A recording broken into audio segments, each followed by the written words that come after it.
Hi, I'm Jack Murray, the CEO and founder of MediaHQ. I'm the host for this episode of SaaStock's SaaS GTM Unlocked, where we're focusing on executing your GTM strategy and delivering a launch that sets you up for success. On this episode, I'm joined by Bruna de Guimarães, and we're going to talk about your go-to-market strategy. You're the founder and chief product officer of Bebold. Tell us a little bit about Bebold and the work that you do on a daily basis. Yeah, for sure. Thanks for having me, first and foremost. Bebold, we are an advisor and partner for SaaS companies. In general, when a company is growing and they start to build their product organization, they have a lot of trouble with their product manager, right? So the first product manager that they have that joins the team normally is a person that is unexperienced, that never done this job before. It's a do-it-all person. So I come in and I'm a sparring partner to this product manager together with the C-level. Or I come in as a fractional CPO for the business to support them on a specific amount of time, because as well they don't need a full-time person to fulfill this job. And normally the product leaders that they want to hire, they want to actually have a team and not get their hands dirty. So I support them during this period of time until it's enough of a bridge to bring this person full-time. Yeah, so in this series so far, we've looked at a lot of different things. We've looked at go-to-market motions, product market fit, messaging, pricing, sales. I suppose I want to go back to the basics, that all good businesses start with an idea. Yeah. Someone gets a spark, an idea, they write something down and they want to bring it to market. There's a huge gap from there to when they get launched and they have paying customers. Talk to me a little bit about that journey, I suppose. And I'm interested in it almost from a bootstrap point of view. Sometimes we see the big brands with all of the funding rounds, but what does it take to get from the page to the customer? The ideas, the founders are the ones that start igniting this fire about the product, right? And often the biggest star of the product is the founder, because they have this idea, they know exactly what they want to build, they have a vision of what the product needs to be, but at some point they need to change, because the founder is not the client anymore. So they need to start talking to the client and understanding what problems the clients, your users, are actually having in order to get this product market fit and adapt the product strategy then moving forward. Often the idea that they had in the beginning is not what actually ends up being in the table afterwards. And one of the challenges with product market fit is exactly what it says on the tin, is a lack of a fit. What can you do in your go-to-market strategy to address that? So sometimes it can be the fault of the product, sometimes it can be in the messaging, you might be talking to the wrong people, or you might be saying the wrong things. In the end, it's about testing, in my opinion, right? So product market fit, it means that you have to try out multiple things in order for you to find the fit. If you think about an analogy or a metaphor, when like kids, they have this toy in which they need to put the circle in a circle, the square in a square, and founders are constantly trying to do that with their product and their market. And the biggest problem is when they keep trying to put a round shape into the square form, and you just need to keep trying. Stop being very stubborn about just trying to get in that direction because that was the way that you envision it to be. You need to be able to adapt and go then into the direction of the circle and not the square anymore. And in go-to-market strategies, there's a lot of misconceptions. Yeah. A lot of people look at the big brands and they see the slick launches with all the milestones. And I know you're a believer in that kind of misses the point sometimes. Yeah. We have to know what is our space and where we are standing right now. We have to understand our status quo, always.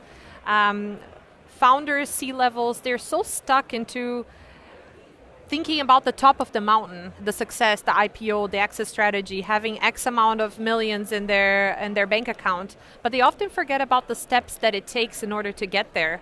And these steps are important for you as well to understand what is your status quo, what do you need to do now, what is important for you to take in consideration now for your business in order for you to get there in the end. So you cannot implement a strategy that it works for a company that's already at a level X into your company that, for example, here it's bootstrap, that just started, that you don't have a good product market fit yet. You have to then implement the strategies that are for you now. And if you were to give advice to an early stage company that's tuning into our conversation about what are the next best steps. What would you say from somebody who's very early stage, pre-market, on what good next steps they can take, I suppose, to gather data while they go to market, and they can educate themselves as they go through it? The biggest advice I can give to companies like that is just don't be afraid of testing. One of the frameworks I love to work with is the PDCA cycle, right? So plan, do, check, act the whole time. Just keep on implementing this cycle internally and within your product, because then you're going to keep improving and you're going to be on a constant adaptation, like for improvement of your product and of your organization in general. That's challenging though, isn't it? Because when you set on a certain path, that notion of constantly moving the dials and the endpoint moving the whole time, that can be really difficult. Yes, but I also think it's a mindset. I really believe in so, because if you think about startups nowadays, software companies nowadays, they're constantly shifting as well. They're constantly adapting based on what they think it's the right move. They like one of the biggest complaints you see from employees of startups is like, oh, my founder or my CEO doesn't have focus. They don't know how to focus. This is part of the startup culture. This is part of the SaaS world. So I think you just need to adapt your mindset and this framework of changing, but more in a condensed and a big, more limit, not so crazy, shooting in different directions, but you can still do and adapt within your own boundaries. Can you give me some examples of some early stage companies that you may have worked with, and what that go-to-market strategy looked like? What learnings they may have got along the way, and how they may have tweaked and changed from what they learned as they went through the process? 100%. For example, there is one company that they are a desk booking company. It was funny because I was just walking by here at SaaStock and I met them, and their product was being built for companies that are in a hybrid space, right? So sometimes you go to the office, sometimes you're not, and you want to see who is at the office at the right time. Maybe you want to avoid people, or maybe you're just as a C-level, you want to make sure you're optimizing your space, right? So you don't want to be spending so much money. The product was being built for the buyer, for this person that's actually the head of HR or the CFO that's buying this because they want to save money. But the product actually needed to be adapted, not for them. The users, the people that is actually going to use, the champions of your product is going to be actually the employees of the business. So if they're not the ones using the tool every single day and booking a desk, or saying if they're going to the office or not, saying if they're doing home office or not, then in the end, the product makes no sense. So you really have to differentiate and build the product not only for the person that's buying, that's actually putting the credit card there, but you have to keep in consideration the retention afterwards. Who is going to be the champion? Who's going to be the person that actually is going to use the product afterwards, that's going to make it actually a successful business? So imagine I'm a company and I'm launching and I'm really listening to what you're saying. So instead of having a really slick launch with all the bells and whistles, I decide that I'm going to go the data points, data gathering, listening, iterating as I go. Yeah. What would be the top data points you would advise people to look at while they go through that process? What are the kind of the signals or the data points they need to really tune into? Engagement and adoption as much as possible. People are scared of failing tests or doing tests in general, A/B testing, for example. They always say, oh, it takes too much work, it takes too much time. It doesn't. It's going to actually save you a lot of time afterwards, because it will give you an answer. It will give you an answer if that feature that you're implementing, if that project that you're implementing is working or not, if this launch that you did is working or not. It gives you a path. So I would really be like not only implementing those tests, but really making sure how is the adoption afterwards? How's the engagement afterwards? Isn't how you listen really crucial, in that if you're not receptive to hear something, and sometimes it can be a crumb, it can be a small thing, it mightn't be a big thing someone's telling you. Exactly.